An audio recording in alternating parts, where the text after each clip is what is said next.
Boxing update tayo mga bro. Pero bago ang lahat, huwag mong kalimutang mag-subscribe at i-like at i-click ang notification bell button para laging updated sa ating mga video. Mga bro, panalo po ang ating kababayan sa lightweight contender na si Dave Piñolisa via unanimous decision kontra kay Chinese Jing Wei.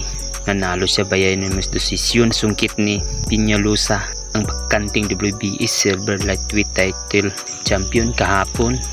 Sa ibang banda naman mga bro, panalo po si Jake Paul nang talunin niya si Cesar Chavez Jr.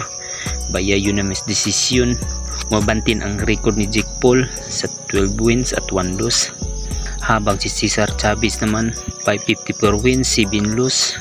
Matatandaan natin tumunog ang pangalan ni Jake Paul nang talunin niya si Mike Tyson noong November 15, 2024. Itong si Jake Paul mga bro ay isa lamang itong vlogger dati, kaya napasama siya sa mga boxing nang maghamunan ang kapwa vlogger niya hanggang dumating ang panahon at napasama ito sa mga professional fight. Kaya ngayon mga bro, talagang tumunog na ang kanyang pangalan, lalo nang tinalo niya si Chavez. Malaki talaga ang experience sa boxing. Masamang balita naman mga bro, dahil may isa tayong kababayan na boxer ang pumanaw na si Champion Fernando Jr. Tagpuno Bernalis.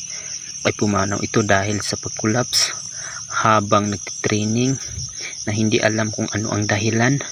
At mga bro, nagpasalamat din si Kenneth Luber sa kanya bilang isang kaibigan sa sparring partner at sinasabing RIP Cham at solid sparring partner, fly high. At bilang taga-suporta ni Fernando, ako ay napapasalamat din sa kanya dahil siya ang nagbibigay ng karangalan sa atin dito sa Pilipinas mga bro.